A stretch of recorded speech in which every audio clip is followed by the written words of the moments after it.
GDLS Canada, an industry leader dedicated to supporting our customers and the community. Miro Martinello.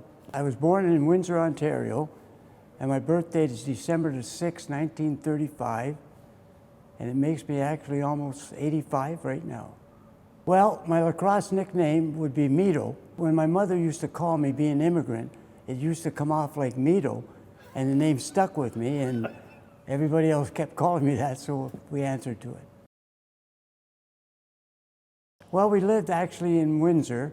I live there now, and actually played throughout Canada, but basically lived in Windsor most of my life. Well, that's a story, because we used to go to a Catholic school, and the Christian Brothers started teaching there, came down from the Toronto area, and introduced us to the game. And we just took to it like gangbusters.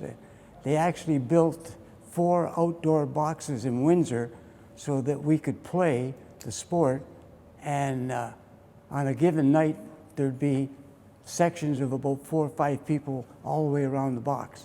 Wow. And it was something special. Well, I started out in teaching. I taught at a St. Clair College, and then turned into a plumber, and that became my career. And right now, I own a pizza place, so I'm a pizza maker now. Wow. I guess if you name one, I guess I was there. You know, I started out playing as a youngster. I started out coaching. I started out being involved in the executive end of it. I actually started refereeing in the professional lacrosse league until I went to Syracuse and started coaching back again. So basically a little bit of everything. Well, I would think as a player, at the age of about 14 or 15, we had won from Windsor.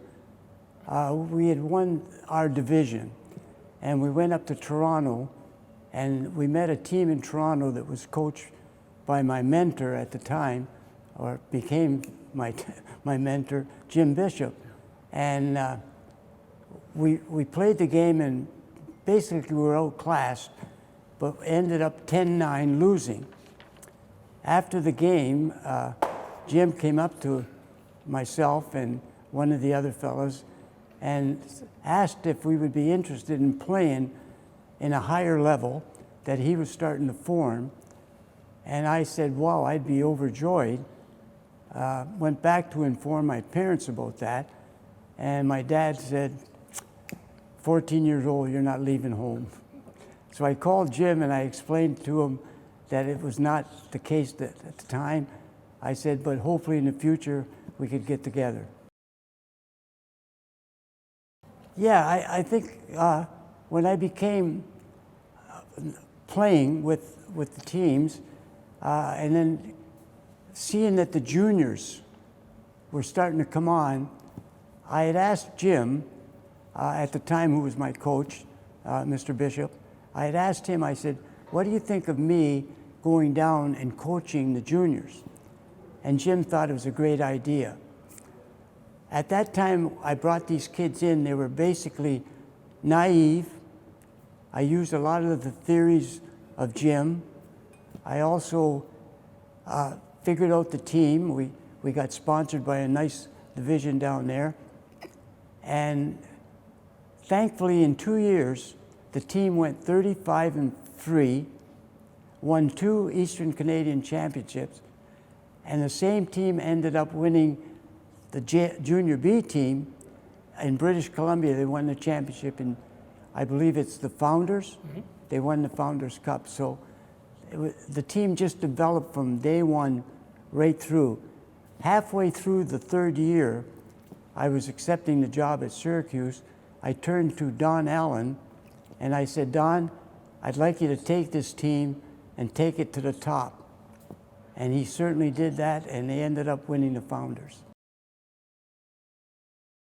Pat Differ. Let me explain Pat Differ. The knowledge of Pat Differ on our team and the way that the team was formed in Quebec. In the finals against Montreal, ended up with a sprain, high ankle sprain. Pat wanted to play. I said, Pat, we have to get doctor's approval. I don't want to endanger your leg. I don't want to endanger your future. After getting doctor's approval, they decided they could freeze the leg up to the knee and that he would have no future damage. Well, the story came out in the Montreal paper that we had lost Pat Differ for the series. Well, you can imagine Jim Bishop coaching Montreal, looking out there and all of a sudden seeing Pat run out on the floor. Before the game, he had to walk for about a half hour so that he could get used to having one leg because he had no feeling in the other leg. By halfway through the third, if the freezing was starting to eliminate, I asked him to give us a sign and we would take him off the bench and put him there. In the meantime, he displayed you wouldn't believe the athletic ability that he displayed having one leg frozen like that, and did that for 2 straight games. And after the game, the guys would take him out and basically get him drunk so that the pain would go away. And that was a great story of Pat. That was typical of a lot of the players that I had in Quebec. They were such a unified force and great people. And another story, the ice capades come into town. We were practicing at a different place. I looked up and come out for a practice and I see a lot of women in the audience. And I'm thinking, I don't know what's going on here. So we practiced and a lady come up to me after the practice who was the den mother for the ice capade. And she said, I would like to talk to you. Are you the coach? And I said, I am. And I said, but before we say anything, are these all your people out there? And she said, yes, and I would like your players to stay away from them. I said, excuse me, ma'am, I would like your girls to stay away from my players. And she turned around and walked away. The guys come up to me after and they said, Coach, were you being serious? And I said, about what? About us staying away from them? And I said, are you serious? Absolutely. And I walked away, and after that, I forgot about everything else.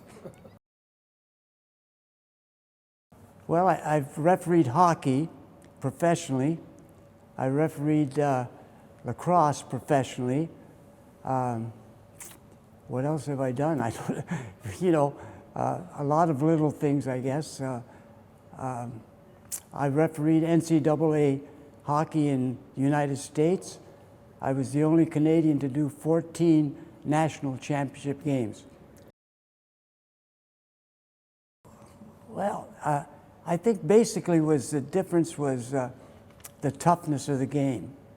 The sticks were very critical. The sticks you wouldn't run the center like you would if it was a fiberglass stick. You had to be careful with your padding, that you covered all your main areas, that you wouldn't end up with a broken wrist or similar to that. But the love of the game was amazing because after the game was over, both teams would get together, have a few beers, and shoot the breeze for a half hour. Way up, way up. I've had 3 sons that have had full ride scholarships in American colleges. I think the American college has finally decided that by entering Canadians into their game, that they found out that they're entering an attack situation with stick work that they weren't used to. And it's got a lot of kids scholarships. Myself personally have probably got 3 or 4 of them scholarships involved in the game in American colleges. I think it's really a big thing. I really do. I think women's lacrosse is excellent. When I was coaching professional, one year we played against a nuns team, a nuns women's team, and the Gates brothers were playing for me at that time.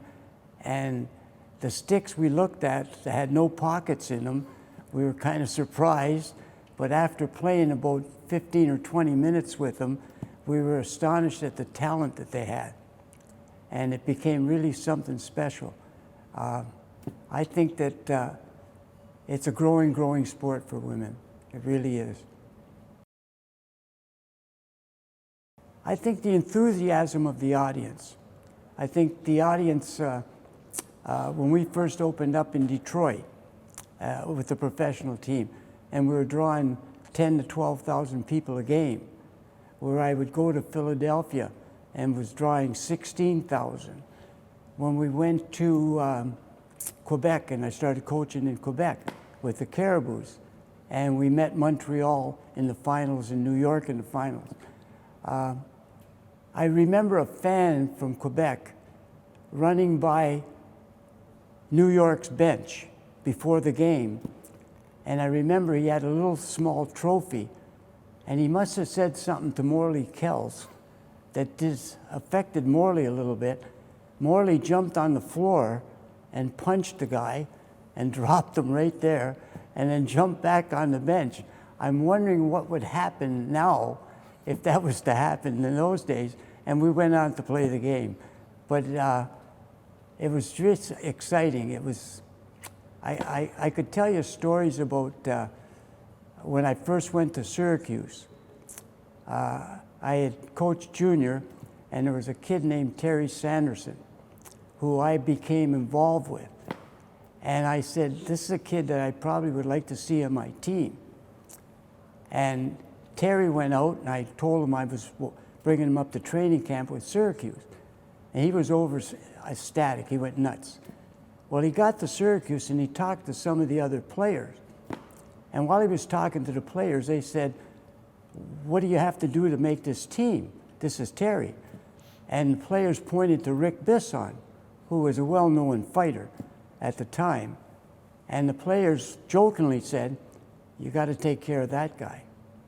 Well, Terry started going out and pushing Rick. I came out of the dressing room, and the players are all laughing, thinking that's the end of it. Well, it wasn't the end of it for Terry. Terry decided that he's going to get a hold of Rick. Rick is yelling at me, Coach, will you get this guy off of me? And I finally turned to the players and I said, what the heck is going on? And they're all laughing. They're saying, he really wants to make this team, Coach. We told him he had to take care of Rick. I said, are you nuts? I called them all to the bench and I said, that's enough of that. Terry, you've made the team. And Terry went ecstatic. In the future, I got to say this, we're playing New York. New York was the best professional team in the league. We were coming out, first game in New York. They had a player that was 6'4", about 280. First face-off. I look over, there was no discussion, nothing. Terry Sanderson runs over at this guy, starts provoking him. The next thing I know, they're in a massive brawl.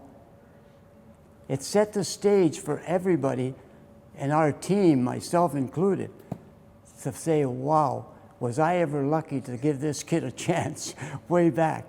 He became one of my main players. Well, I brought some memorabilia because this is the AKO team that went 35-3 over a couple of years and basically ended up winning the cup. This is a ball that was donated by this gentleman right here that is one of the balls that we won the President's Cup with and autographed, and he was just showing it to me with the names on it. Inside here, and I don't know if we have the time for this because this is a thing that I found.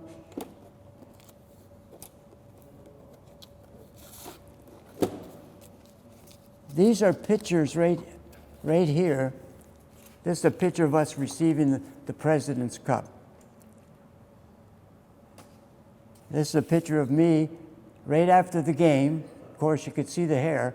Right after the game that we defeated Montreal in the final game for the championship. This is our Warlock pitcher that ended up winning the 2 President's Trophies in a row with Jim Bishop, and a great team that was.